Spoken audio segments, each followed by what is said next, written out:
Ah, hoje de tarde eu tentei mais ou menos um pouco introduzir essa aula a partir do texto do professor Dobke. Inicialmente um pouco apresentando um pouco a minha trajetória, não? E como que eu chego aqui, na verdade. Minha formação é principalmente na Alemanha. Eu saí do Chile, sou chileno, na verdade. Saí do Chile muito cedo, vamos dizer, tipo nos anos 90. E a maior parte da minha formação eu fiz lá na Alemanha e vim fazer o doutorado aqui na Unicamp.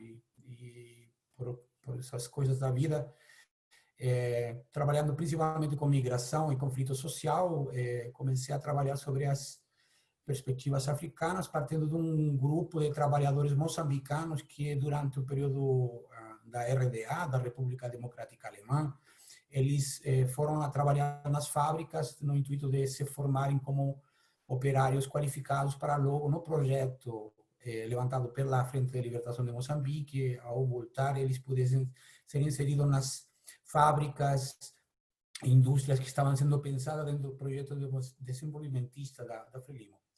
Enfim, tudo isso certamente não deu certo, não conseguiu dar certo, porque a guerra irrompeu o processo modernizador e o Moçambique viveu pelo menos 17 anos de uma guerra. Hoje em dia ela está passando por um processo de rediscussão. Inicialmente se disse uma guerra civil, depois se falou uma guerra de desestabilização, e hoje em dia o conceito que se utiliza maiormente para se referir a esse momento, a esse evento, a esse período, é o da guerra de 16 anos. Durante esse período, eu esteve tentando analisar as configurações das identidades nacionais, particularmente a partir desse grupo de sujeitos que passaram uma grande parte da sua vida como jovens na Alemanha, e ao voltar a Moçambique, eles tiveram que disputar com o partido e com o Estado pela falta dos salários que eles tinham entregue durante o seu período de trabalho. Esse, mais ou menos, em termos resumidos, um pouco a apresentação de como eu chego aqui. Em 2012, eu terminei a minha tese de doutorado, foi defendida em 2011. Em 2012, passei no concurso aqui na Universidade Federal do Paraná, no Departamento de História, para trabalhar com a disciplina de História da África, que estava sendo implementada desde 2010, mas não tinha, nesse momento, não tinha uma vaga aberta diretamente. Nesse momento se abriu, eu participei do concurso e, bom, passei. E desde então estou ministrando esta disciplina de História da África, que não é fácil, que não é simples, que demanda uma série de questionamentos, particularmente por estarmos em um contexto onde a própria história da África ela tem que se abrir caminho de formas inusitadas para poder produzir conhecimento, sobretudo em um ambiente onde há necessariamente uma política de Estado, embora nos últimos anos tenha mudado relativamente, não agora, mas pelo menos pouco tempo atrás, tenha mudado e tenha aplicado políticas de inclusão, políticas afirmativas. Há muito por fazer em relação a desenvolver um projeto de história da África que ajude um pouco a descolonização do currículo brasileiro, que infelizmente ainda está atrelado vamos dizer assim, a perspectivas e ainda está inserido na episteme ocidental, desde a qual o continente africano continua sendo lido particularmente sobre a base de um arquivo colonial. A dificuldade das fontes de poder se projetar e fazer trabalhos de pesquisa desde o Brasil para no continente africano também disputa um mundo acadêmico bastante desenvolvido de outras regiões que foram particularmente impérios coloniais e que realmente eles têm quase que o monopólio da produção nesse sentido. Uma série de outros problemas de caráter estruturais no sentido de pensar o projeto curricular das universidades na própria história dificultam, em certo sentido, poder desenvolver trabalhos que apontem para realmente novas perspectivas, novas propostas heurísticas de se questionar a história, de produzir conhecimento histórico e que digam respeito um pouco mais da história concreta do Brasil e não necessariamente uma reprodução de uma história por analogias, né? O professor Dobke é um professor sul-africano que ele esteve aqui no Brasil nos anos 90. Ele escreve esse texto aqui, esse paper. Ele realmente produto uma pesquisa realmente relativamente exaustiva em função de discutir uma série de ele chama de mitos.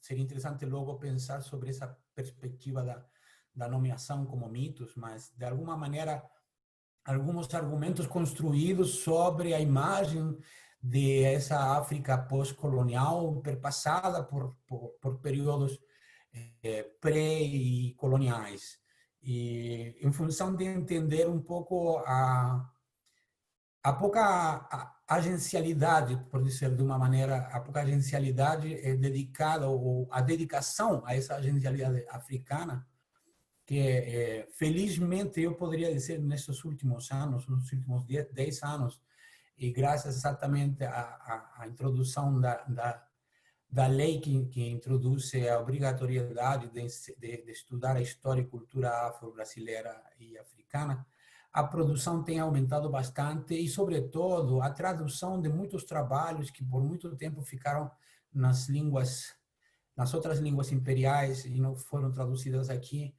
E hoje em dia temos a possibilidade também de um sinfim de pesquisadores e pesquisadoras que se debruçam sobre a temática africana com outros perfis. E isso eu acho bastante positivo. Mas temos que reconhecer que esse esforço, ele na verdade vem de outros momentos também, não é só de agora, não é só da lei, é um grande passo que a lei tem permitido o desenvolvimento de todo um círculo, de toda uma rede de pesquisadoras e pesquisadores que estão formando mais pesquisadores e que esperemos que no futuro consigamos consolidar uma área de estudos que de alguma maneira possa exercer maior pressão nos projetos curriculares do país. O professor Doc faz parte desse esforço, mesmo como estrangeiro. Ele faz um esforço de trazer discussões particularmente abrangentes, perdão,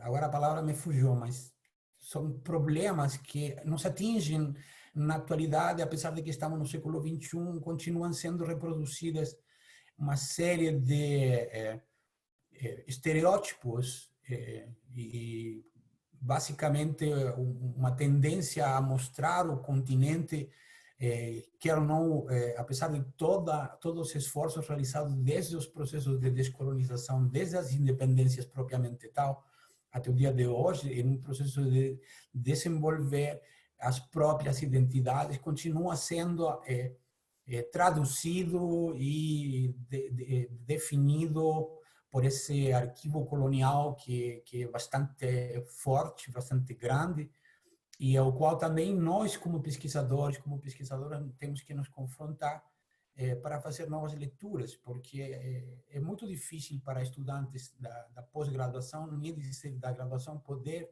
dar viajar para a África, conhecer o continente, mesmo que seja uma parte do continente, é muito difícil, é muito caro, e isso atrapalha os trabalhos, os desenvolvimentos de pesquisa, basicamente no Brasil. Durante os últimos, talvez, 15 anos,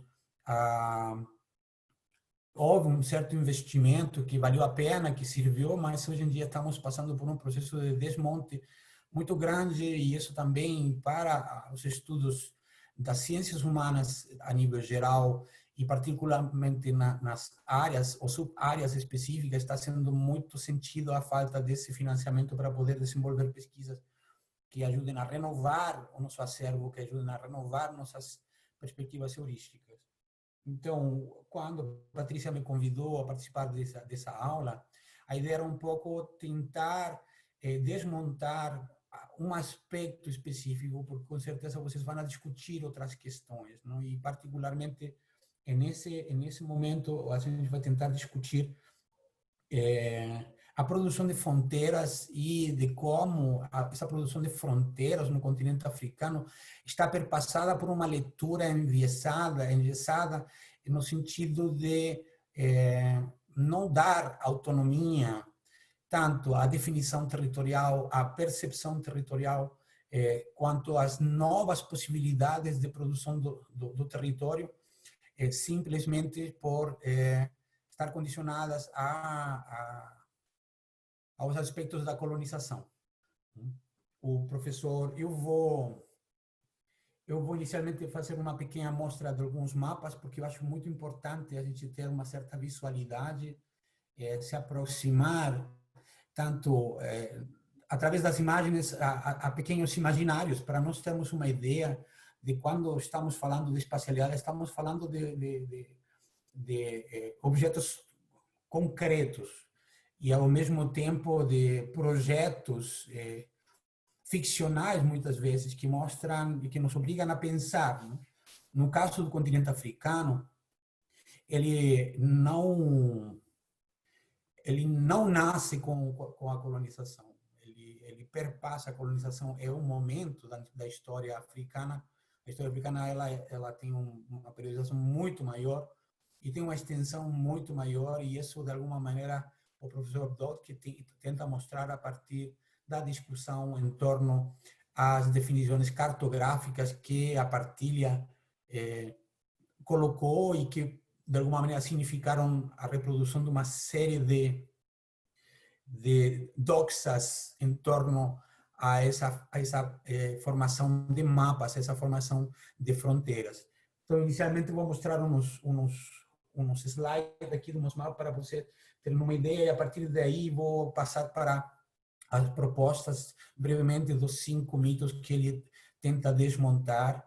Vou ver se eu consigo essa noite para vocês trazer alguma ideia sobre isso, não?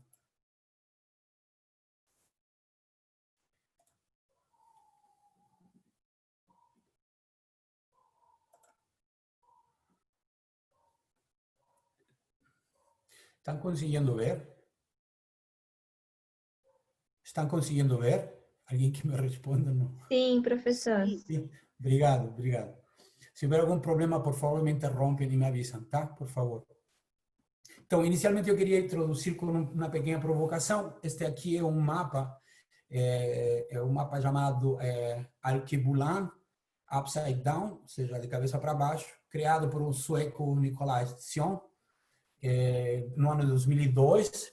Ele está marcado na data de 1844, que seria, de acordo com ele, 1260, do ano da Égira, e ele parte de uma provocação querendo mostrar o que teria acontecido com o continente africano se os europeus não tivessem chegado no continente. Sobretudo para mostrar a imaginação em torno dos boundaries, dos limites, das fronteiras, um pouco apontando para essa ideia da linha reta que propõe o professor Dobke. Alguns dos reinos e unidades políticas que estão desenhadas nesse mapa estão superpostas no tempo e no espaço. Não todas acontecem no mesmo período e não todas perduram no mesmo período.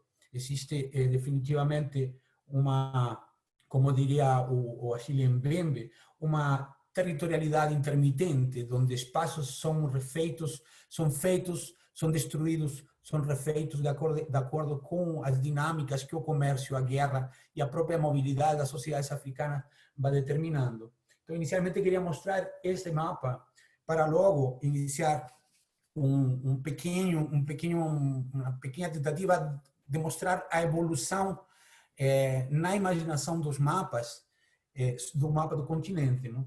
Então, esse mapa aqui é um mapa proposto pelo professor Elikem Bokolo, que tenta mostrar, a partir já até os anos 1800, a presença de certas unidades políticas localizadas em diversas partes do continente. Aqui não estão todas, necessariamente, mas a tentativa não aponta necessariamente a mostrar todas, mas sim a mostrar que o continente africano, antes da partilha, antes da corrida pela divisão territorial do continente, ela estava povoada de unidades políticas diversas, unidades políticas que passaram, inclusive, historicamente, por processos de reconfiguração, desaparecimento, de extensão, de diminuição. Um pouco é a ideia de mostrar esses pequenos estados.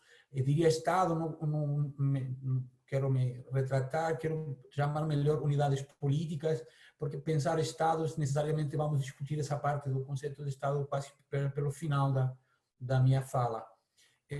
A seguir, eu queria mostrar esse mapa aqui, que é um mapa do George Murdoch, de 1959. 1959, ele é um historiador, ele trabalha na configuração das zonas culturais, ou zonas étnicas, a partir da transmissão da língua. E o que eu queria mostrar era a diversidade de linguagens que ele consegue, de uma ou outra maneira, desenhar no mapa, só para mostrar a multietnicidade, que seria um conceito também que usa Dobke, mas não necessariamente numa perspectiva de designar e cristalizar entidades étnicas, mas sim de mostrar a versatilidade, a complexidade desse universo de identidades produzidas tanto pela língua quanto pela definição do território.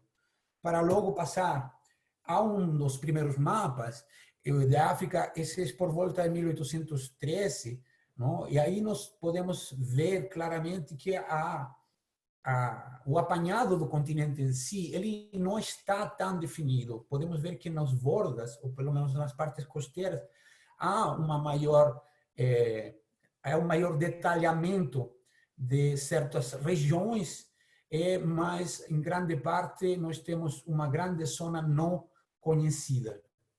E isso tem também outros referentes que dizem respeito a outros momentos da história. Os europeus, eles não tinham acesso necessariamente aos mapas das regiões africanas, principalmente porque essas regiões pertenciam a outros universos cosmopolitas, não necessariamente europeus. E eles estão, obviamente, em conflitos, por exemplo, com o mundo muçulmano. Muitos dos mapas produzidos, eles ou desapareceram, ou se queimaram, ou simplesmente não foram entregues. Então, de alguma maneira, o que o europeu vai começar a fazer nesse período vai fazer uma espécie de releitura do continente. E isso, obviamente, vai mostrar um não conhecimento total desse vasto território. Não? Já para 1829, o que nós vemos aqui é outro mapa, não? O que mostra, na verdade, novamente, a parte do centro do continente, ele aparece novamente como um país desconhecido, mas o que fica mais evidente é que as costas, elas começam já a ser mais definidas e sobretudo, definidas em função das agrupações, tanto seja em unidades políticas como sociedades presentes na região. E isso vai mostrar um pouco como o europeu, aos poucos, ele vai adquirindo um conhecimento mais, vamos dizer assim, mais detalhado de certas regiões. No entanto, ele continua não tendo a abrangência do continente enquanto tal. Não? Já para os anos de 1860, podemos ver, e isso é importante esse ano, porque um dos exploradores talvez mais renomeado em muitas das discussões sobre o período é o David Livingstone. Não? E o David Livingstone, ele tem uma das práticas, ou vamos dizer assim, uma das coisas que caracterizou ele nesse ímpeto explorador, ele foi tentar atravessar o continente de leste a oeste. E ele consegue fazer isso entre 1853 e 1856. E o que vocês veem aqui na parte da África Austral, não, é já algumas regiões bastante já detalhadas, com um conhecimento um pouco maior. E vou passar imediatamente para esse mapa. Se me pulou. Espera só um momento, vou passar. Ué, desapareceu o mapa. Desapareceu o mapa. Então, vamos ficar com esse. Eu vou pedir para vocês observarem, e nesse mapa da África Austral, que há uma espécie de S no meio. Essa S no meio, ela é produzida pela viagem, pela exploração do Livingstone. Livingstone, ele era um obcecado para encontrar a fonte do Nilo, que finalmente fica mais ao norte. Não é ele que a encontra, ele acha, quando ele visita o lago Tanganica, acha que ele achou a fonte do Nilo, mas não era, sino que era o lago Victoria, que estava na região do Quênia, do Uganda, não? Mas ele morre sem conhecer a fonte do Nilo. Quem vai descobrir isso vai ser o Stanley, o Henry Speke. Já para 1870, nós vemos, obviamente, zonas de influência já mais definidas, presença muito mais concreta em termos de as nações imperiais. Não? Nós temos ver, por exemplo, as zonas de influência. No entanto, você vê as unidades políticas africanas tendo uma maior presença à figura europeia. Essas tonalidades de cores estão marcando só áreas de influência, mas não são necessariamente, no concreto, áreas de dominação ou áreas onde o poder político é exercido necessariamente pelos europeus. E nesse aspecto, uma das questões que quero colocar primeiramente a partir do que Dobke elabora, e que logo voltarei sobre isso, é o fato de que a corrida pela África não foi definida pela Conferência de Berlim, e isso fica bastante claro ao nós vermos esse tipo de mapas, onde não existe uma clareza total sobre a abrangência do território. O que nós vemos mais é uma tentativa de dar conta da sua extensão e, obviamente, interesses, cada um definido por seus projetos, vamos chamar assim, econômicos privados, tanto britânicos como franceses, mas não só eles, temos os portugueses, italianos, espanhóis, alemães também, concretamente, disputando alguns territórios. Não? Se vocês veem lá no canto inferior esquerdo, vocês têm alguns viajantes, alguns exploradores, que eles estão atrelados a uma potência colonial específica, mas não necessariamente eles trabalhavam para essas companhias, para esses estados. Muitos em prol da suposta ciência. Temos que levar em consideração que estamos passando por um período que o tráfico de escravos está entrando em franco processo de desaparecer. No entanto, outras formas análogas aos sistemas de escravidão estão sendo constituídas nas regiões africanas, e não só africanas, mas também temos que lembrar, porque o Brasil só abole formalmente a escravidão em 1888, e digo formalmente porque necessariamente uma lei não necessariamente resolveu o problema. Esse é um tema que pode ser tratado em outro momento, mas o importante é colocar que essa empreitada europeia sobre o continente africano esteve pautada principalmente por uma ideologia liberal que está tentando introduzir novas formas de disciplinamento para o sistema do trabalho, no qual o sujeito, o suposto trabalho livre, o trabalhador livre, seria o novo sujeito da história desse momento, mas como nós entendemos, sabemos muito bem, o continente africano vai servir como uma espécie de, não sei como dizer, mas uma espécie de laboratório de implementação desse projeto liberal, a partir da perspectiva civilizatória, no qual se introduz a ideia do trabalho forçado para poder civilizar, não? Grandes contradições nesse momento. Também é um tema que precisamos aprofundar, infelizmente, como o tema é fronteira, a gente não vai poder trabalhar, mas é bom deixar claro isso para poder entender que não são necessariamente os estados imperiais que estão na primeira linha, e sim as grandes empresas que exigem uma proteção, um backup de parte desses estados. O caso, poderia falar do caso da Alemanha, que é paradigmático, mas quando cheguemos ao momento da conferência, podemos falar disso. Essa parte eu só mostro aqui para mostrar a quantidade de... temos 23 exploradores e rutas, não, que foram desde 1769 a 1852, que são mais... Certamente houve muito mais, não estão sendo colocadas aqui nesse mapa. Aqui é só para mostrar mais ou menos esse ímpeto explorador da região do continente africano, não? E a participação multinacional, vamos chamar assim, de muitos exploradores que ao mesmo tempo estão contribuindo para a formação do que hoje em dia conhecemos muitas das ciências ou daquelas disciplinas constituídas como ciência hoje em dia. Aqui pulou para aqui esse mapa. Na verdade, vamos sair desse mapa porque era o que eu queria mostrar, que é o percurso que Livingstone fez desde o Zambeze até a bacia do Rio Congo, não? Na região da Angola, sai diretamente, mas, enfim, já vamos passar rapidamente. Aqui esse aspecto eu queria colocar para vocês que é bastante importante, porque essa é uma noção de 1915 em termos da densidade populacional, para mostrar que vocês podem perceber que no continente as zonas densamente populadas são poucas, o que não quer dizer que o continente estivesse despovoado. Essa vai ser uma interpretação equivocada. O que você tem é uma dispersão maior, vamos chamar assim, uma distribuição diferente em termos de ocupação do espaço e que, para efeitos do delineamento das fronteiras, vai jogar um papel importante. E aqui já temos o mapa após a Primeira Guerra Mundial, quando já os territórios que a Alemanha tinha reivindicado para si são retirados dela e passam a ser parte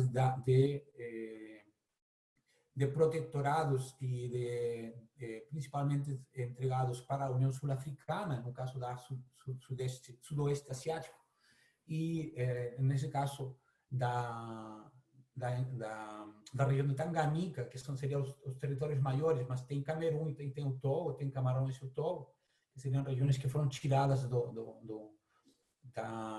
vamos chamar, da tutela, por enquanto, da tutela alemã.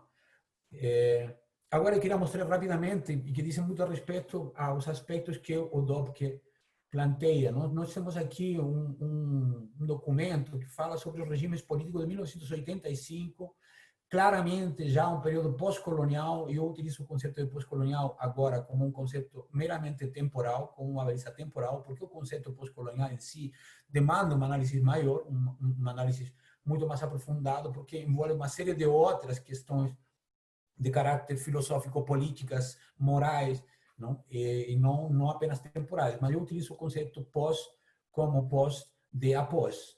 Não? E nós temos, por exemplo, que em 1985, todo o que está em vermelho estão considerados como autocracias. Já em 2015, as configurações políticas dos países independentes, porque estamos falando dos países independentes nesse momento, vão se delineando para outras formas políticas, mas já não são autocráticas. Esse aspecto é importante porque essas são definições que vêm das políticas exteriores fora da África. De alguma maneira, elas contribuem a reproduzir esses chamados mitos, como o professor Dobke menciona, da figuração das fronteiras, não? Que elas teriam sido, de alguma maneira, responsáveis, em parte, dentro de outros aspectos, dos conflitos entre as diversas regiões do continente. Aqui também queria trazer esse elemento da ideia de conflito, não? Tem um mapa aqui de 2009, onde você vê, por exemplo, alguns países atravessados por conflitos primeiramente internos. Nós temos apenas conflitos fronteiriços, um lá em cima na Eritreia, concretamente. Os outros são conflitos de violência política interna. outros conflitos armados que traspassam necessariamente as fronteiras internas, mas não necessariamente são pautadas pelos estados, e sim por movimentos dentro dos diferentes estados constituídos no período pós-independências. E logo, digamos, queria mostrar só esse mapa aqui, que é um mapa já remarcado, um mapa mais atual, que apresenta as repúblicas africanas em seus limites atuais. Não? Agora vou sair daqui, tenho que ver como eu saio daqui. Interromper o compartilhamento. Consegui sair. Sim. Então, a ideia de mostrar esses mapas, de alguma maneira, é poder nos localizar imageticamente para as questões que Dobke traz. Ele, Dobke, vai desenvolver 5 argumentos. O primeiro de todos é apresentar de que, ao contrário do que se entendia ou se discutiu durante muitos anos, pelo menos até os final dos anos 80, é que na África pré-colonial não existia uma noção clara de fronteira, não existia a ideia de espaço político, e o que realmente mais marcava era o direito de pessoas. Não existem muitos trabalhos, sobretudo atrelados a analisar os processos do tráfico e a construção de certas instituições atreladas à escravidão, de pensar o continente africano como um país, como um continente, perdão, que se sustentava sobre a base da não existência de uma propriedade privada em torno à terra, mas sim de um esforço fundamental pelos direitos sobre as pessoas. Existe um trabalho do John Thornton que discute um pouco essa perspectiva, onde ele acunha, ou ele levanta um conceito que é a propriedade patrimonial da terra, na qual ele tenta mostrar de uma ou outra maneira que, embora a terra, o princípio de propriedade privada, não existisse nos moldes como são entendidos na Europa, no mundo ocidental, ela não era insignificante, e ela se, de alguma maneira, actuava na maneira de definir espaços políticos delimitados. Ou seja, existiam noções claras sobre a territorialidade das diversas sociedades presentes no continente. Ele aponta para algumas características, por exemplo, formas de controle político pautadas principalmente pelo uso de impostos, ou de cerimônias que envolviam a reprodução de lealdades políticas, como, por exemplo, as federações Maravi nas regiões do Malawi, na Zâmbia, que eles tinham esses rituais da produção de chuva, que também estava demarcada, ou seja, produzir chuva, não se produz chuva em todas as partes, se produz chuva em espaços específicos. Então, todas essas noções nos dão conta de que existia uma noção clara sobre espacialidade. Por outro lado, sociedades que não estavam centralizadas politicamente e que viviam de um sistema econômico basicamente pastoril, pelo fato de ter uma rotina transhumante, sobretudo pelos animais, tinham uma noção concreta sobre espacialidade em termos dos lugares onde levar seus animais, onde ficar. E isso diz também da existência de noções bem concretas e claras sobre essa espacialidade. Então, a primeira questão que Dobke tenta romper é que no continente africano não existiam noções claras sobre território e sobre limites. Outro aspecto que ele, por exemplo, menciona são nos estudos que discutem sobre as grandes unidades políticas, como a Asante, por exemplo, ou o próprio Zimbábue. Eles mostram que há necessariamente definições territoriais que estão pautadas sobre, inclusive, uma ideia de dominação gradada, não? No sentido de ter uma dominação direta e profunda no setor mais centro, um setor, vamos dizer, mais hinterland, que estaria, de alguma maneira, negociando com o poder central, mas também, de alguma maneira, uma certa independência política, e logo grandes zonas cinzas, não? Que, inclusive, o próprio Mbembe menciona em seu trabalho sobre a crítica da ração negra, quando ele discute sobre autodeterminação e diferença, não? Quando fala sobre essas identidades itinerantes, ele está mostrando de alguma maneira que existiam espacialidades que iam definindo certas identidades. De alguma maneira, a formação da identidade das pessoas africanas estava pautada também por uma noção de espacialidade e de territorialidade. Então, inicialmente isso. Daí, passando para um segundo argumento, no qual existia mais ou menos uma noção quase que consensual do fato de que a Conferência de Berlim teria traçado, literalmente, as linhas sobre a partilha da África. Essa parte, na verdade, o Dobke, ele mostra trabalhos de que outros autores também já vinham desenvolvendo, e, de alguma forma, o que ele tenta mostrar é que, embora essas fronteiras desenhadas de maneira artificial, inclusive traçadas a lápis, não? Elas, de alguma maneira, não necessariamente foram tão arbitrárias, sobretudo quando se analisa de fundo como funcionou a conferência, os porquês da conferência, e mostrar que, de alguma maneira, a corrida, que começa com as disputas imperiais, ela não começa durante a conferência, ela começa bem antes.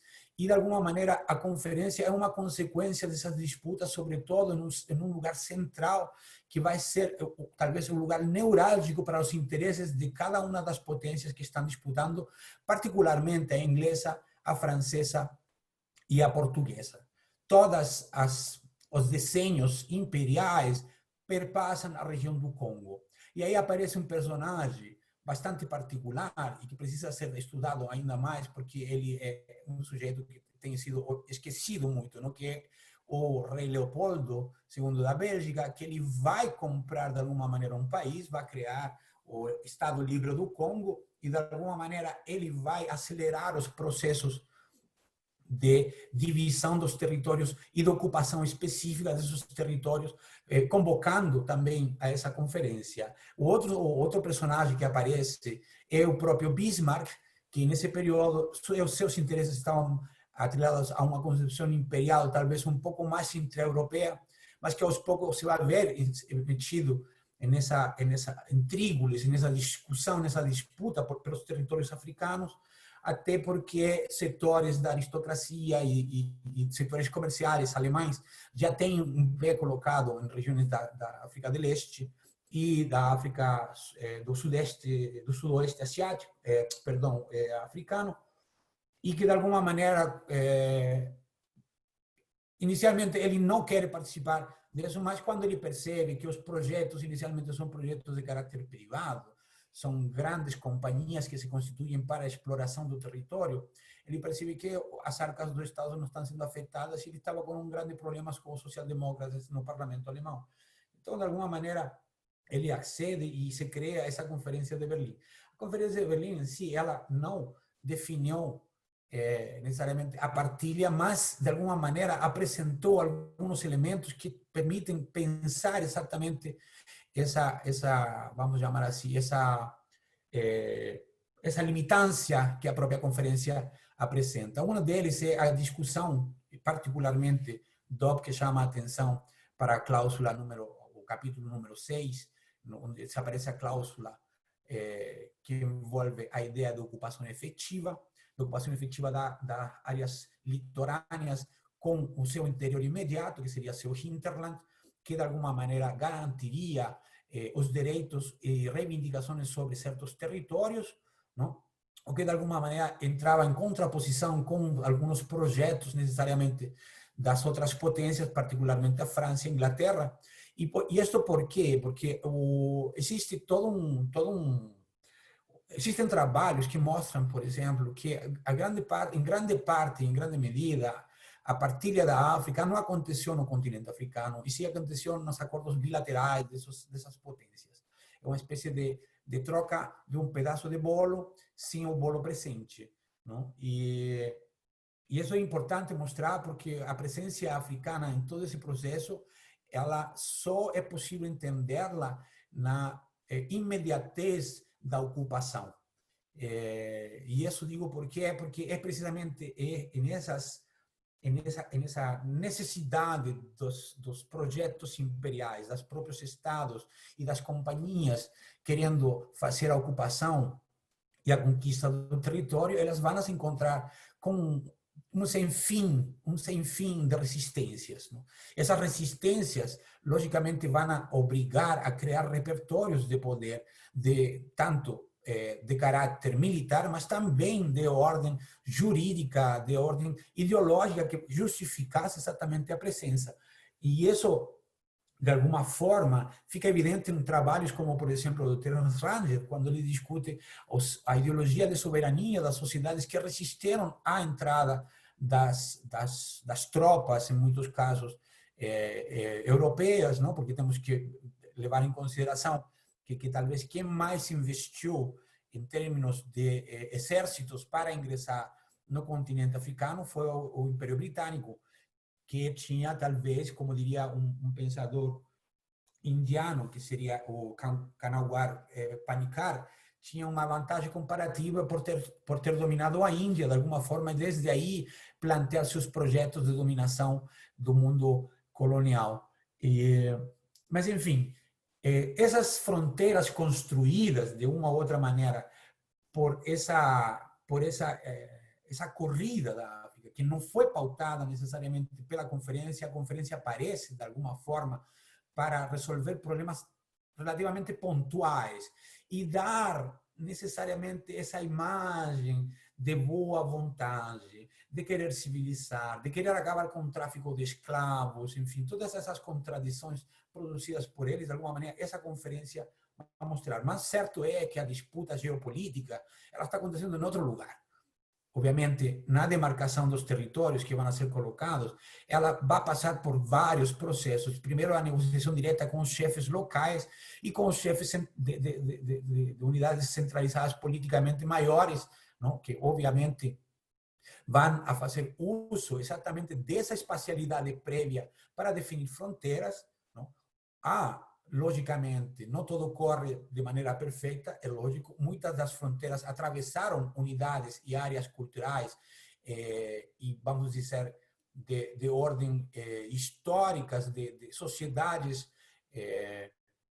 étnicas ou grupos étnicos que se construíram historicamente. Obviamente, fronteiras atravessaram esses processos, mas, de alguma maneira, esses processos foram, de alguma maneira, aos poucos também se reordenando. Nós temos o caso, por exemplo, das federações de ocupação francesa, onde muitos territórios foram redistribuídos administrativamente e, de alguma maneira, sempre em função de acabar com alguma revolta, de acabar com alguma contestação por parte da população. Então, de alguma maneira, essa relação entre a necessidade do imperialismo se apossar desses territórios e a própria população, entendendo desde essa perspectiva de um sentido de soberania, que não necessariamente é um senso de soberania pautado pela essa ideia de Estado moderno, já chegaremos a isso, mas esse sentido de espacialidade própria que é constituído por muitos aspectos, sejam culturais, linguísticos, históricos, comerciais, não? Vão a fazer frente. Não? Aí vem essa questão, se as fronteiras criadas artificialmente pela Conferência de Berlim, que já vemos que não foi a Conferência de Berlim, e sim aqueles elementos pautados através da conferência, como são a ideia de ocupação efetiva, a ideia de tratados com os chefes locais, que vai demandar necessariamente uma ação muito mais direta, vamos ver que quando vêm os processos de independência e definição dos estados nacionais pós-coloniais, serão essas fronteiras utilizadas para definir os novos estados africanos. Não? E isso, de alguma outra maneira, não acontece de maneira automática. E Dobke vai dedicar um tempo para mostrar exatamente todas as disputas em torno a esses processos de independização, chamando a atenção para uma diversidade de grupos criados, e cada um com interesses políticos nacionais e federativos diferentes. Não? Entre eles, por exemplo, tem... Perdão? É a Patrícia, só para avisar que eu já estou aqui com vocês, tá bom? Oi, Patrícia, Boa tudo bem? noite, boa noite. Tá tudo bem? Tudo, tudo. Estou aqui com vocês, está Tá, tranquilo. beleza. Eu vou acelerar o passo porque estou me atrasando demais. Então, Vai tranquilo, Hector, vai tá tranquilo. bom. Essa ideia de automatismo, do traspasso de certas fronteiras construídas, vamos dizer assim, vemos que não foram necessariamente pautadas pela conferência e que de alguma maneira perpassaram por processos de ressignificação e de rediseño, elas vão ser assumidas pelas diferentes iniciativas de independência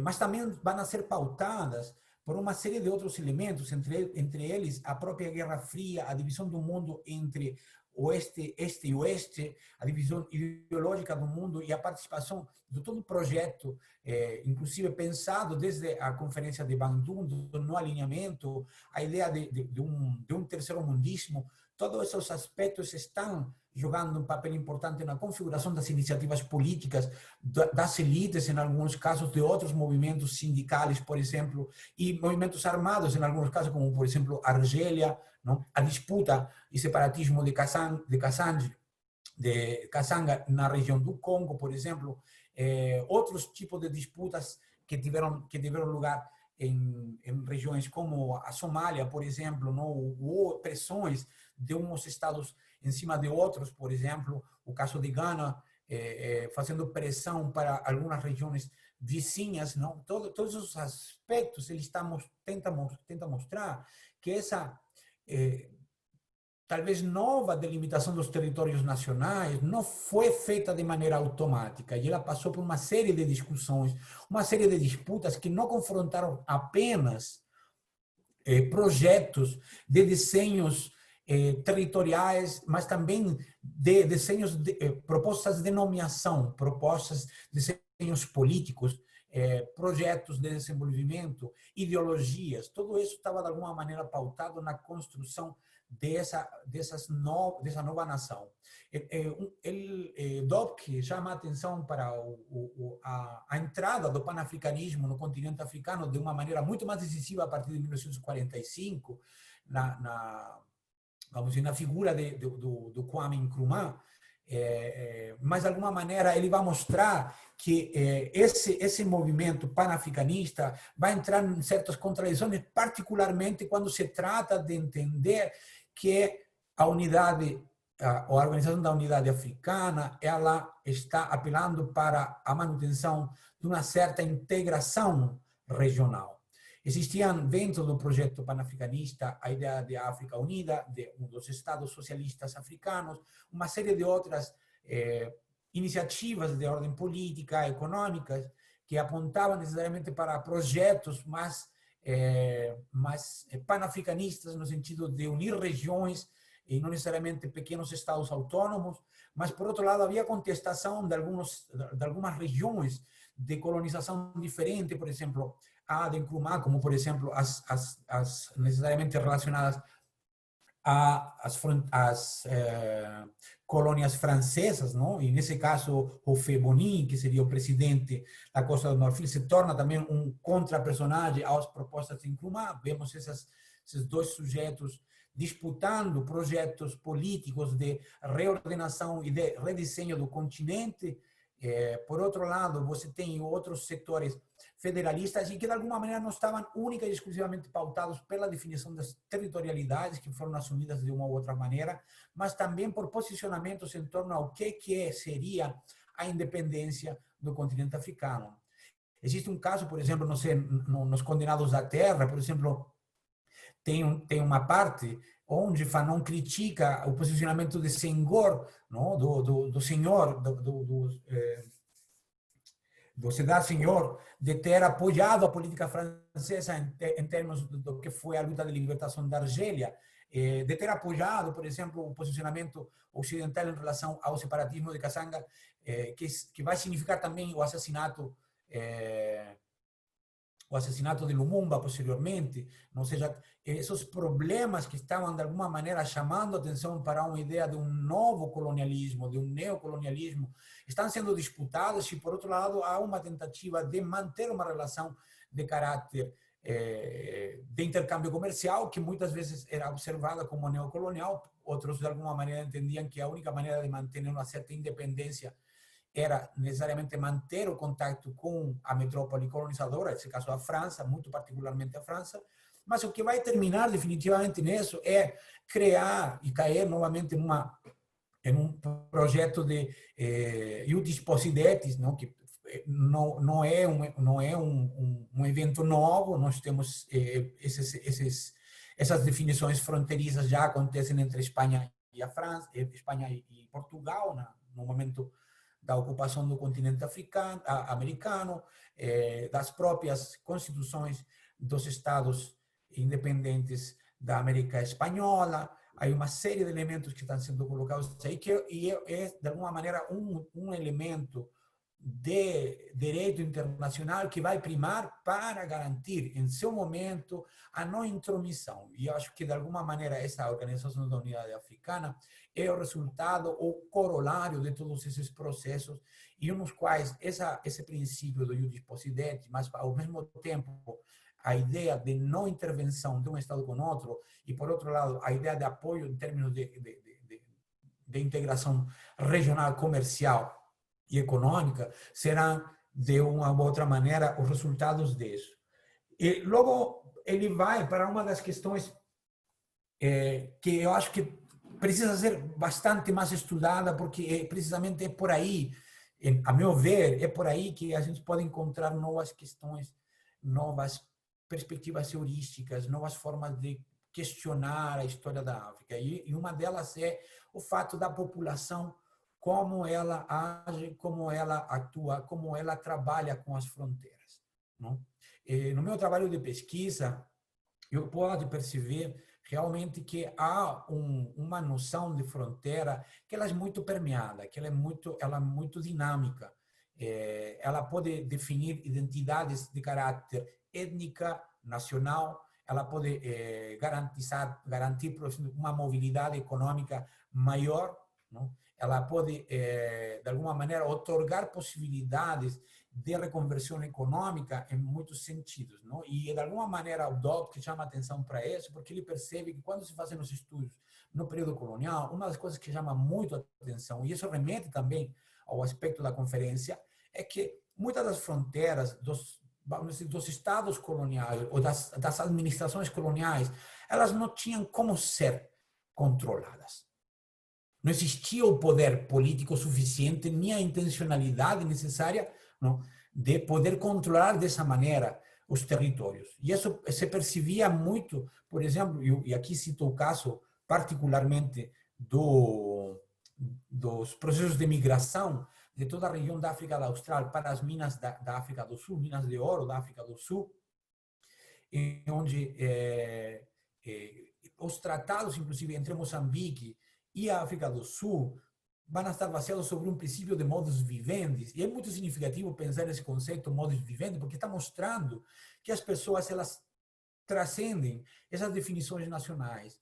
E pensando também que o Moçambique, que se constitui a partir da chamada ocupação efetiva, a partir de 1897, desde o sul, não? Com o aprisionamento do imperador do Reino de Gaza, que seria o Gumuñana, não? Ele mostra, por exemplo, que todas essas sociedades, de uma outra maneira, criaram durante o período e presença unificadora, conflitiva, ao mesmo tempo, dessa presença do imperador, não? Essas disputas foram criando identidades a nível regional. E essa é uma questão interessante, porque muitos já não iam somente à África do Sul para produzir dinheiro, que era exatamente o que estava acontecendo nesse período, sobre um processo de monetarização bastante puxado, não? Ou seja, a chegada dos projetos imperiais, as administrações coloniais, obrigaram de alguma maneira a monetarizar a economia para dar, obviamente, passo a todo um projeto capitalista. Não? Essa monetarização, de alguma maneira, vai provocar a movimentação de muita população na busca de alternativas de reconversão econômica, mas sem necessariamente abandonar suas práticas de produção, porque uma coisa que comentava hoje à tarde, é muito errado pensar as sociedades rurais africanas como sociedades de subsistência. Isso é totalmente errado. Existem trabalhos suficientes como para mostrar que existe uma racionalidade econômica que trabalha com excedente já desde muito antes da presença dos europeus, não? Ou seja, só pensar no comércio na região Swahili, na região da África Oriental, para mostrar a utilização de moedas já, e isso inclusive antes da chegada dos europeus dessa forma, vamos dizer, a partir do século XVI, século XV, XVI, não? Já antes existiam moedas, encontradas moedas acunhadas nas regiões da Arábia, no Grande Zimbábue, ou seja, havia uma racionalidade econômica pendente aí. As caravanas, as feiras, que seriam os bazares, já existiam, preexistiam a toda essa configuração. Então, existe uma noção econômica que, às vezes, também cai dentro desses mitos, de mostrar uma sociedade atrasada, vivendo da subsistência. E não necessariamente era assim. E por isso necessitamos trabalhar um pouco nesse aspecto, não? Porque um dos aspectos que chama a atenção no trabalho do OPC é mostrar como as fronteiras são fluídas, como no fundo não são zonas de exclusão, e sim zonas de contato, e contato que permitem a produção de novas identidades. E esse é um aspecto importantíssimo quando se discute sobre os processos de inscrição africana, da identidade africana, porque se pensamos na perspectiva da diáspora, nós vemos que há no africano um ethos que está atrelado à mobilidade. Logicamente, a diáspora é construída sobre eventos tremendamente trágicos e que custaram a vida de muitas pessoas, mas no final há uma produção de identidades que reivindica necessariamente esse vínculo com o continente e que mostra necessariamente essa capacidade própria do africano de se reconstruir cotidianamente, de se recomponer cotidianamente, de se redefinir identitariamente o tempo todo, não? Apesar dos eventos trágicos, apesar da repressão, apesar das mortes, não? E finalmente vou ir para a parte que talvez seria, eu acho que é a pegada do trabalho dele, mostrar que existe um discurso que discute que, na verdade, essas fronteiras artificiais criadas na Conferência de Berlim e que de alguma maneira foram assumidas automaticamente pelas elites nacionais em seus processos de independência, são exatamente as causantes dos problemas étnicos, tanto interestatais como internos. E esse é um grande problema, porque o Dobke, ele consegue mostrar, assim, na última, não sei se vocês, quando leiam o texto, ao final, você tem uma tabela, e ele consegue mostrar que a grande maioria dos conflitos interestatais que acontecem, pelo menos dos que estão mencionados aí, 30, eles não terminam em conflitos armados. E muitos outros também não são definidos pela via violenta, embora não quer dizer que não existissem pequenas escaramuças ou disputas de caráter violenta. O que está querendo ser colocado aí é que essa definição de soberanias construída sobre esse processo de criar estados nacionais não necessariamente está sendo utilizadas não pode ser utilizada como um argumento para explicar supostas guerras tribais. Não? Até porque Dobke mostra, e de alguma maneira isso é muito interessante como ele faz esse trabalho, ele mostra como as noções claras sobre territorialidade e espaços culturais multissétnicos do período pré-colonial de alguma maneira se reproduzem nas regiões pós-coloniais, nos estados pós-coloniais. Não em centro de conflito, porque nada está em centro de conflito, mas pelo menos elas são pré-existentes, de alguma maneira torna o aspecto do colonial um evento... Não, isso daqui foi tipo em março de 2019. E eu já não falava com ela tipo, antes do final. Aí alguém falando aí. Tá, posso assim continuar. Já tô terminando. Alô? Não, tá tudo certo. Eu não entendi o que houve, mas está tudo certo, Hector, porque eu não escutei. Mas alguém falando 2009, não sei, mas tudo bem. Então, por favor, gente, desliguem todos os microfones. Então, essas configurações pré-coloniais, de alguma maneira, se vão a reproduzir, não da mesma forma, ressignificadas necessariamente, e não isentas de conflito, mas estão presentes. Essas figuras multiétnicas que perpassam os estados nacionais atuais e que, obviamente, sim, não estão isentos de conflito. É só ver, por exemplo, o caso do Congo, não? Que precisa ser entendido esse processo de uma maneira muito mais aprofundada, para além de uma simples definição de guerra étnica, porque aí você tem estados tanto africanos quanto europeus e ocidentais que estão interessados nesse conflito. Há diversas companhias que estão interessadas nesse conflito e há realmente sociedades que estão tentando resolver esse conflito sobre outras bases, sobre outras perspectivas e outras leituras de caráter histórica, não? Então, essa complexidade que entrega o conflito do Congo, de alguma maneira, não necessariamente serve para explicar uma realidade completa de um continente. Esse é um elemento que a gente precisa analisar em sua particularidade. Por outro lado, um dos aspectos que chama a atenção e que também o DOC precisa mostrar é que muitas vezes quando se fala sobre estes conflitos e sobre esta definição de fronteiras, parece que a África representa novamente uma excepcionalidade. E o que esconde essa ideia de apresentar uma excepcionalidade é que, no fundo, todos esses conflitos acontecem em outros lugares também.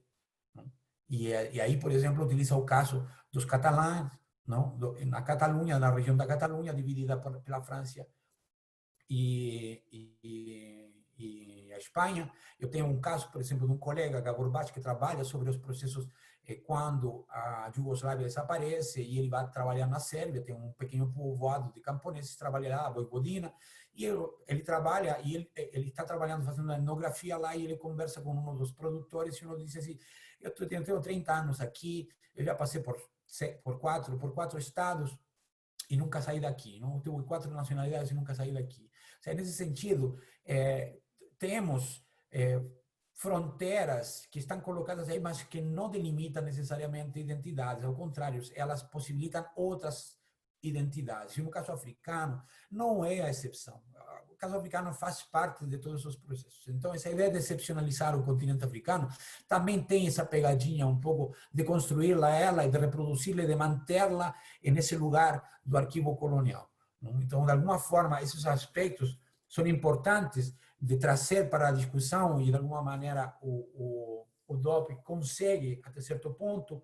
A única questão que eu vou colocar aqui, tanto como uma problemática, é a questão se os estados, com essas fronteiras redesenhadas, redefinidas e, de alguma maneira, assumidas desde o desenho imperial, assumem esses estados nacionais e evidentemente, não promovem crises ou conflitos interestatais, não podemos dizer o mesmo a nível interno em diversos contextos. Não? A isso me refiro, por exemplo, à Guerra Civil de Moçambique, não? A disputa do poder, as massacres acontecidas na região do Matabelilândia, que são imputadas a Mugabe. Mugabe, até hoje, ele nega a participação disso. Hoje em dia, recém estão sendo desclassificados alguns documentos que podem apontar para uma certa responsabilidade. Não? As próprias disputas e conflitos internos dentro da Somália, não?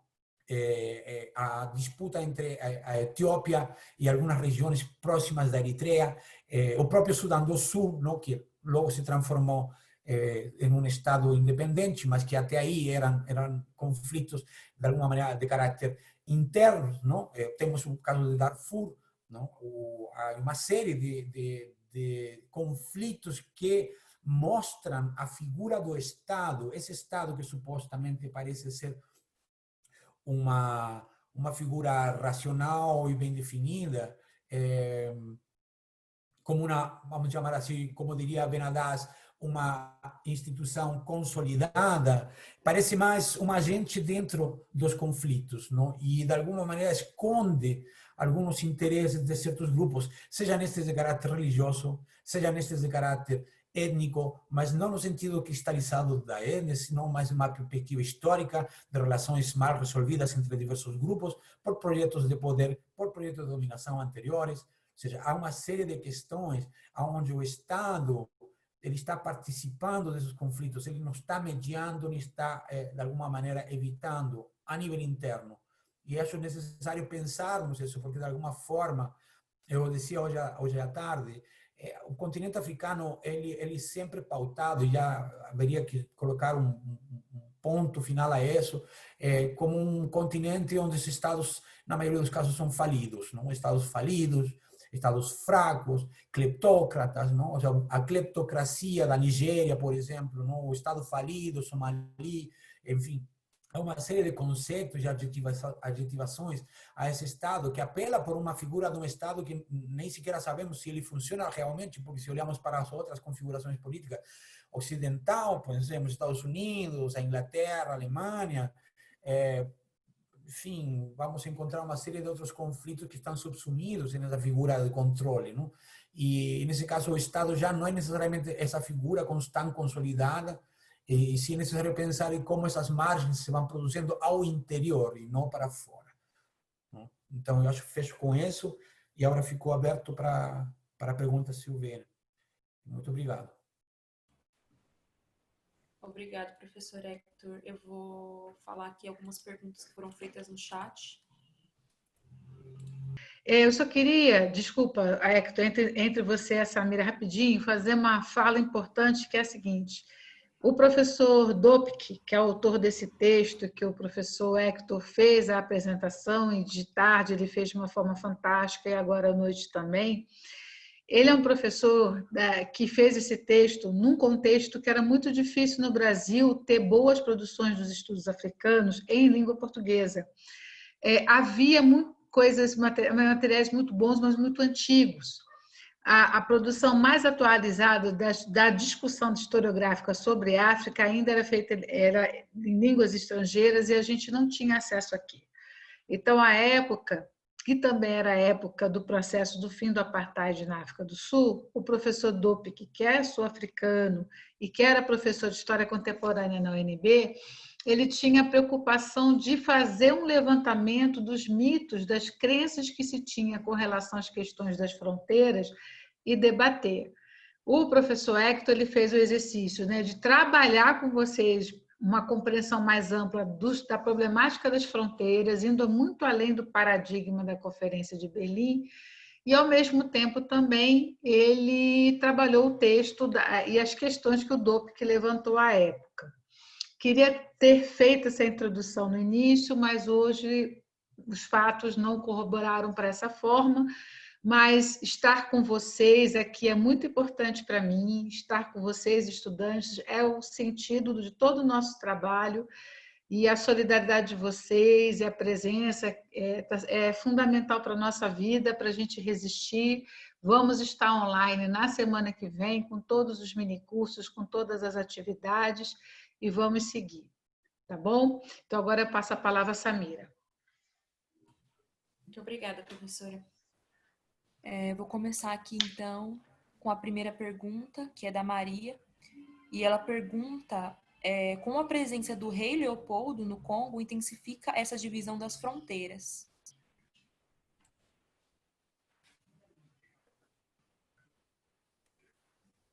Uhum. Eu respondo todo ou fazemos uma linha, uma bateria e eu vou respondendo por grupo? Pode ser um bloco de perguntas, Tá bem. A gente tem uma outra pergunta da Giovana, e ela pergunta se você poderia explicar melhor o status quo, a questão do status quo que o Dopke vai mencionar no texto.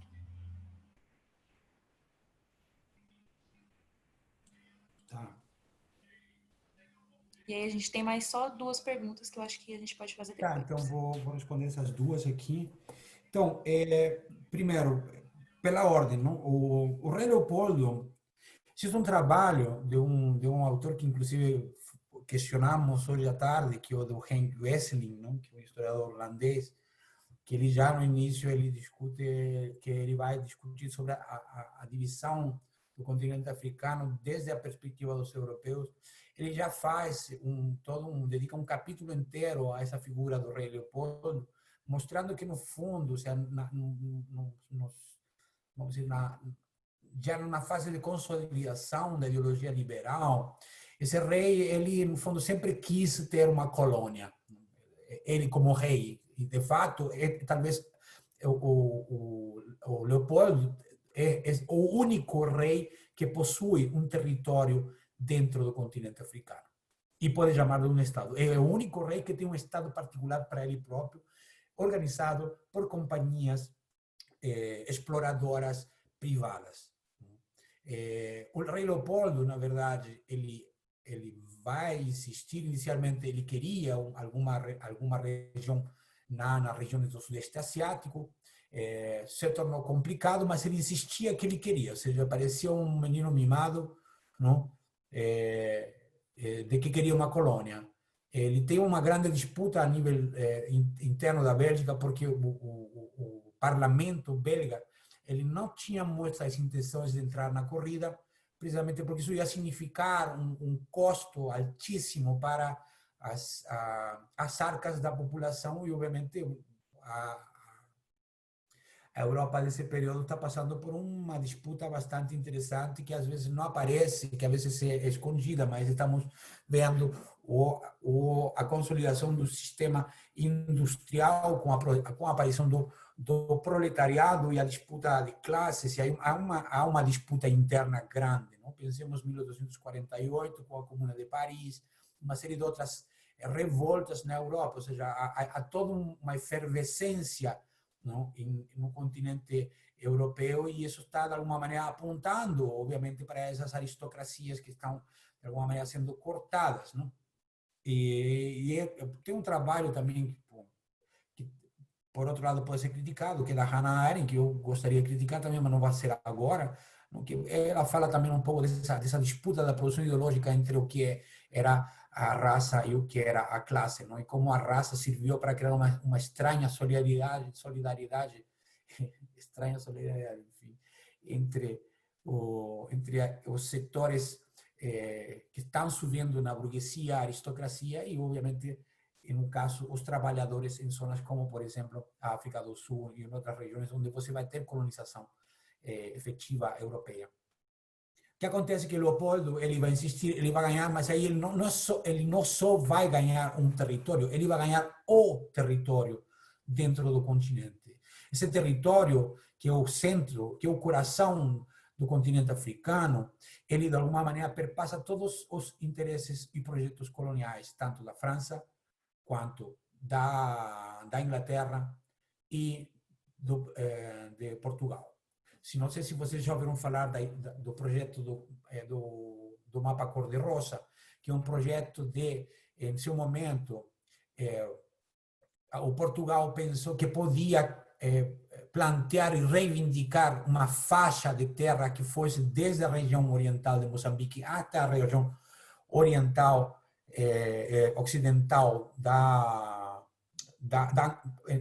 Angola, criar uma faixa de terra e ser dominada por isso. Isso, de uma ou outra maneira, passava pelo Congo e passava necessariamente pelo projeto de Cecil Rhodes, que era atravessar todo o Império Britânico desde o Cabo ao Cairo, não? E isso, por outro lado, apontava a direitos que supostamente os franceses estavam reivindicando na bacia do Congo, principalmente na zona de acesso ao mar, pelo Atlântico, pelos franceses. Ou seja, o Congo perpassava os interesses imperiais de cada uma das potências. E, de repente, ele se torna, ao mesmo tempo, o paladino do livre comércio. Não? Ou seja, al instaurar esse dito Estado do Congo, ele, de alguma maneira, garante livre circulação a todas as potências. Não existe, e obviamente isso vai ter umas consequências enormes para a região. Mas inicialmente, nesse acordo intra-europeu, intra-imperial, não vamos chamá-lo dessa forma, ele vai ser talvez um elemento que vai conciliar interesses de uma ou outra maneira.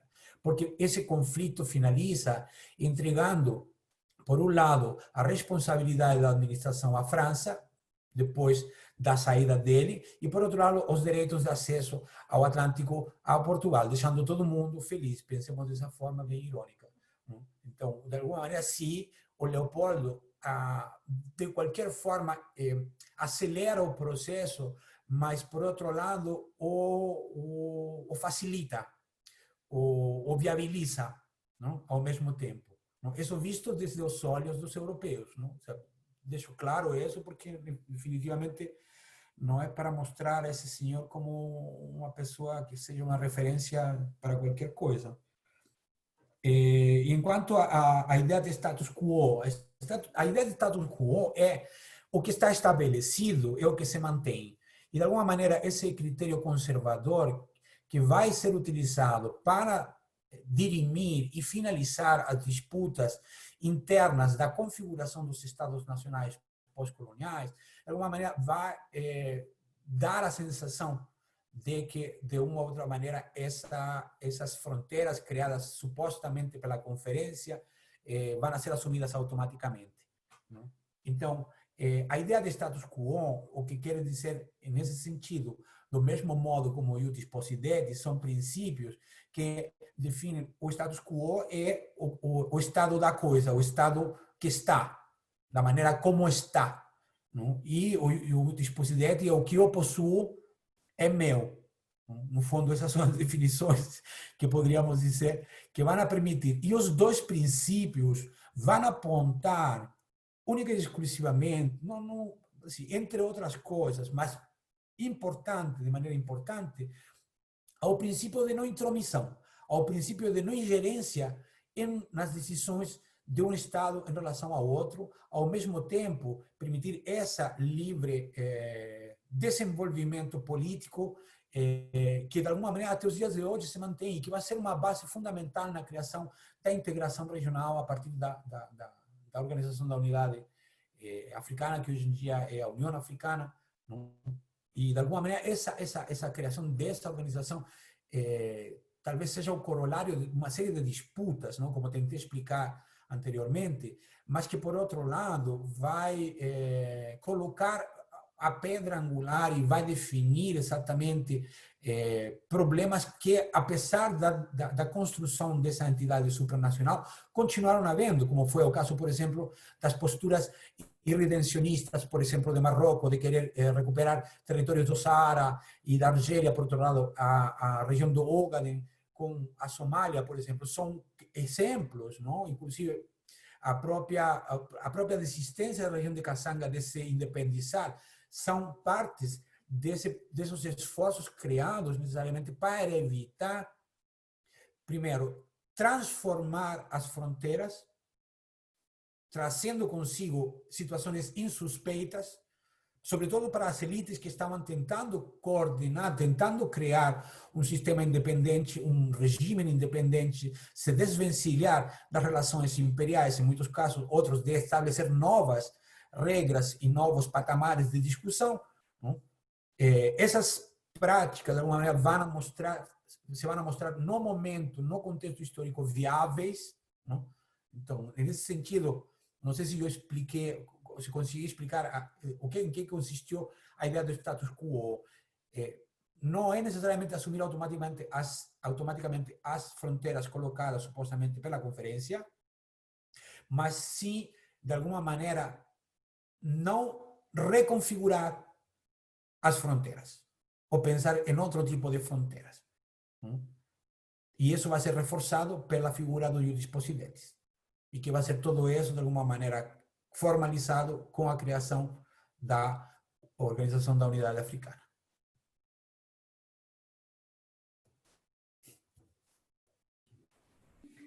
Gente, mais alguma questão colocada ao professor no momento?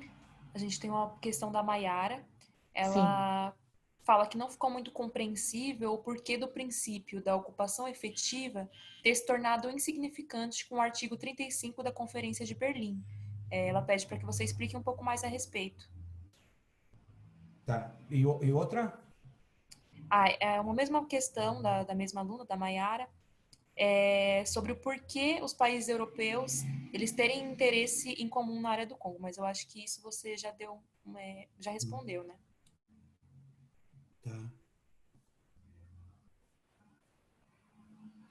Então, eu vou tentar responder inicialmente a questão da ocupação efetiva.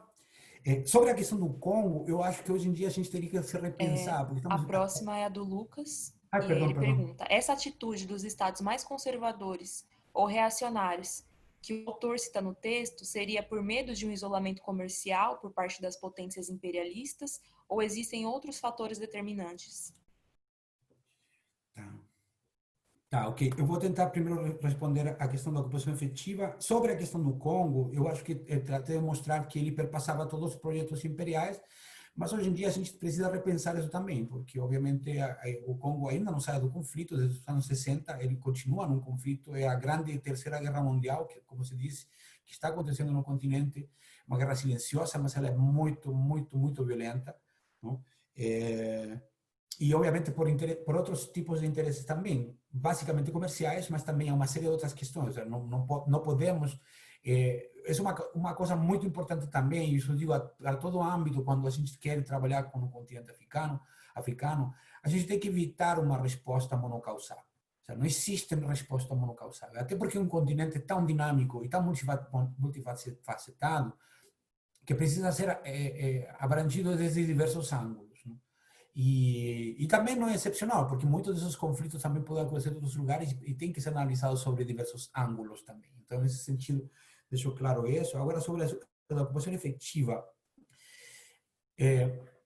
Então, a ocupação efetiva, na verdade, ela estava sendo colocada, e foi colocada pelo Bismarck, um pouco para contrarrestar e minimizar as ambições e os interesses dos impérios francês e inglês. E digo isso por quê? Porque vou contar essa questão a um livro que é de um historiador, na verdade não é de um historiador, mas é de um administrador colonial, um Hetlett, que escreve um livro que se chama The Map of Africa by Trade. E o que ele faz nesse livro? Ele consegue mostrar a quantidade de tratados que existiram tanto entre as potências entre si, acordos binacionais, quanto os acordos e tratados assinados por os representantes dos diversos impérios e os chefes das diversas regiões e das diversas unidades políticas no continente africano. E aí chama a atenção para alguns aspectos, não? Eu tenho os números aqui, mas assim, podemos falar que entre 1819 e 1890, por exemplo, a França concluiu 344 tratados de soberania e proteção com chefes africanos. Ou seja, estamos falando de 344 tratados de cooperação e de soberania e protetorado, não? Os ingleses não ficam por trás, obviamente eles também têm sua quantidade, não? E isso diz muito a respeito da validade desses tratados, quão verossímiles e quanto verídico eram, não? Obviamente nessa corrida todo mundo desconfiava uns de outros, então de alguma maneira o projeto da ocupação efetiva tendia a garantizar a soberania dessa região ocupada. Em que sentido? Você tinha que inserir um exército, você tinha que ocupar essa região efetivamente. O tratado só não servia. Então, de alguma maneira, isso obrigou as potências a elaborar repertórios de colonização diferentes. Não? E isso, de alguma maneira, vai marcar também o redesenho de algumas fronteiras, também, porque fazem parte desses redesenhos. Temos que pensar que os sistemas coloniais de dominação no continente africano são diversos. Embora exista o Mahmoud Mandani, que ele consiga mostrar que, ao final, um dos projetos de dominação se sustentou de melhor forma, que foi o inglês, que é a ideia de o duplo mandato e da indirect rules, não? Que seria o governo indireto, não? E a produção de um centralismo despótico, não? Otorgando certa autonomia em termos orçamentário e política a chefes locais, mas ao mesmo tempo controlando os chefes que não se voltaram contra a administração colonial, definindo e segregando territorial e institucionalmente as instituições de justiça, de cobrança de taxas, de impostos, ou seja, todos esses processos fazem parte desse projeto de ocupação efetiva.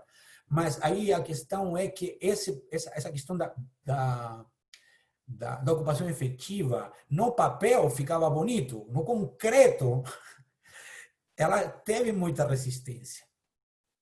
Ela teve muita resistência.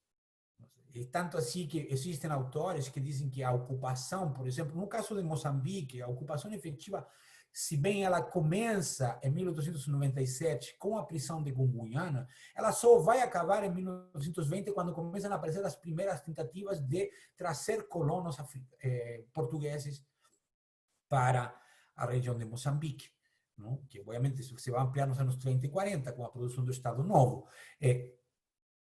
Mas a dominação, ela é uma coisa, a ocupação do território é outra. E isso demanda também um conhecimento.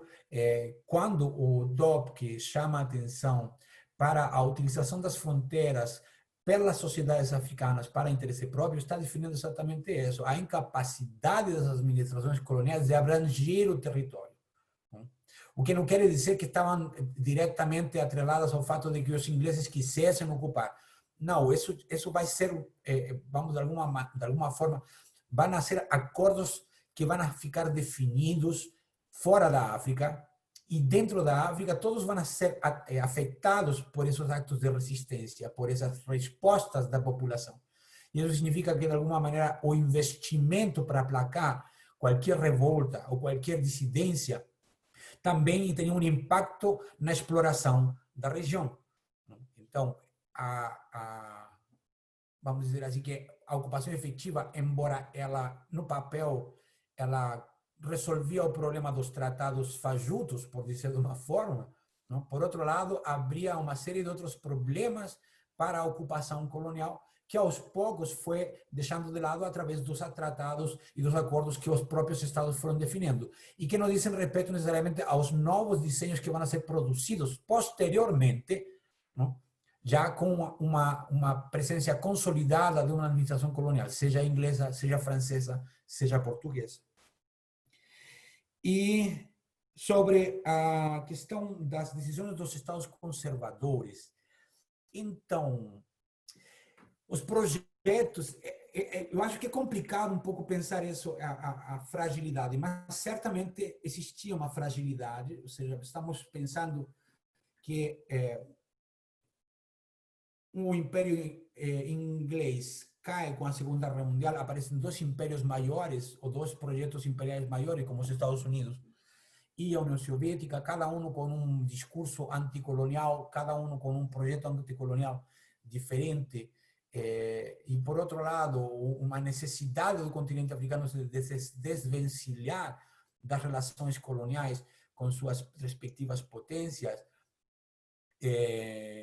Um dos projetos, que era o federalista, e a ideia de construir um Estado socialista da África, apontava necessariamente não apenas a se defender das antigas potências coloniais, mas também, de alguma maneira, a marcar um território em torno a esses novos desenhos imperiais que estavam vindo, não? E onde fica evidente uma fragilidade política, ou seja, estamos falando que muitos desses países que se constituem sobre a base de uma elite, mas não todos têm a grande indústria, nem nem a educação suficiente para formar quadros que continuem e levantem o país. É um processo que vai demorar. E isso, de alguma maneira, torna um país frágil. De fato, o caso particular do José Boni, que é o presidente da Costa do Marfim, mostra um pouco isso.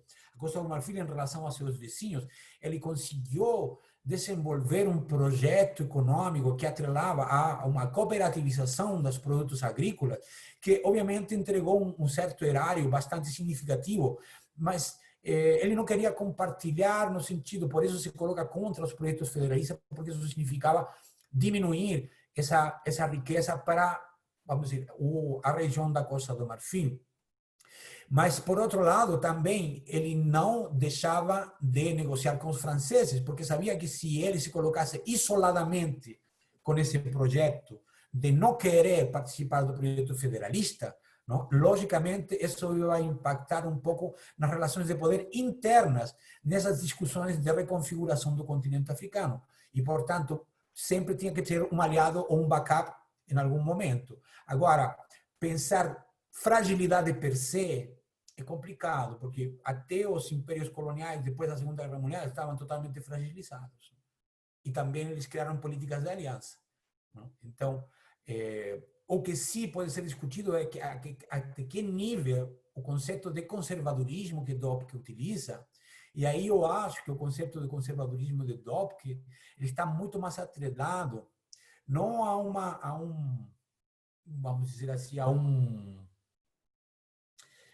um projeto ideológico necessariamente. Se entendemos que, por exemplo, o Feboni ele era uma pessoa que tinha um posicionamento relativamente não conservador, mas ele era conservador no sentido de defender o Estado Nacional que estava sendo constituído. Essa ideia de conservadorismo é em função das fronteiras que estão sendo defendidas vamos dizer, a colocar problemas aos redesenhos pós-coloniais, que isso iria trazer problemas, inclusive, até as formas de os projetos de governação que eles estavam levantando. Muitos deles, inclusive o próprio Nkrumah, finalmente acaba sendo isolado, e isso vai custar ele também o poder político no Ghana. Mas o projeto ele existiu de alguma maneira, não se culturou na região da Guiné da mesma forma, ou seja, todos passam por um processo em onde a necessidade de alianças e uma ressignificação do território político, do território nacional, em termos de definir o que vai ser essa nova nação que está aparecendo e se desvencilhando dos desenhos imperiais, não? Ela necessariamente é frágil, como pensar, não sei como usar um exemplo, mas você não tem toda a estrutura do Estado que um império, mesmo por ter passado numa guerra, tem. Ou seja, ao fim e ao cabo, a Inglaterra era tão arrogante que mesmo perdendo, ela podia mandar o exército e reocupar o lugar. Lógico, não ia ser, porque também racional e pragmaticamente não chegava a isso, mas, por exemplo, os franceses o fizeram. Pensa na questão da Argélia, que levou uns anos inteiros para chegar finalmente a perder a Argélia. Não? E sem contar os portugueses, sem contar Salazar, não? Que levou a uma guerra colonial sangrienta de quase 10 anos, mais de 10 anos, não? Se pensamos que começa em 64, não? 61 na Angola. Não?